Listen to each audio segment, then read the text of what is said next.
दोस्तों, आज की हैरान कर देने वाली घटना उत्तर प्रदेश के उन्नाव के ढकोली गांव से निकलकर सामने आई है। आज से करीब 2 साल पहले कहकशा का निकाह ढकोली गांव में हुआ था, जिसके बाद कहकशा का पति विदेश चला गया। अब कहकशा ससुराल में रहकर सास ससुर की सेवा करती है और घर का काम करने के कारण थक कर सो जाते थे।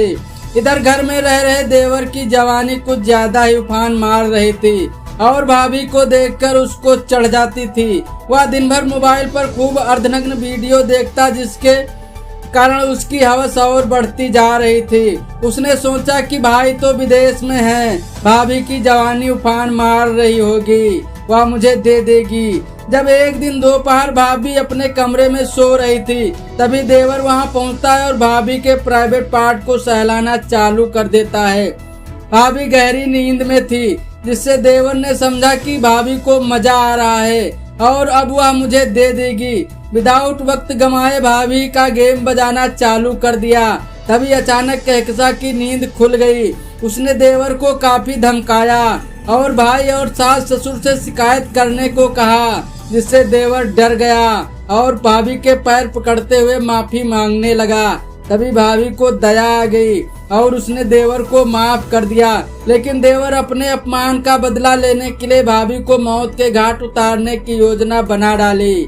कुछ समय बाद दिवाली की खरीदारी कराने के लिए बाजार ले गया।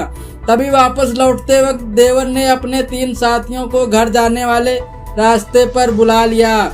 जैसे ही देवर भाभी को लेकर पहुंचा, भाभी कुछ समझ पाती कि तीनों ने भाभी पर वार कर दिया, जिसके बाद तीनों ने भाभी के नाक, मुंह और हाथ बांध दिए, जिससे उसका दम घुटने लगा और उसकी मौत हो गई। तभी शव को ठिकाने लगाने के लिए शव को एक कुएं में फेंक दिया और मौके से सभी फरार हो गए।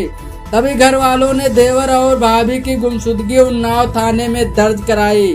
पुलिस ने कड़ी मशक्कत के बाद कड़ी से कड़ी जोड़कर मोबाइल सर्विलांस की मदद से आरोपी देवर और उसके साथियों को गिरफ्तार कर जेल पहुंचा दिया। दोस्तों, अगर देवर की जवानी ज्यादा उफान मार रही थी तो वह हस्त मैथुन और फिर किसी सेक्स वर्कर का सहारा ले सकता था और अपना पानी झाड़ सकता था। दोस्तों, इस वीडियो के बारे में आपकी क्या राय है? कमेंट करके जरूर सूचित करें। धन्यवाद।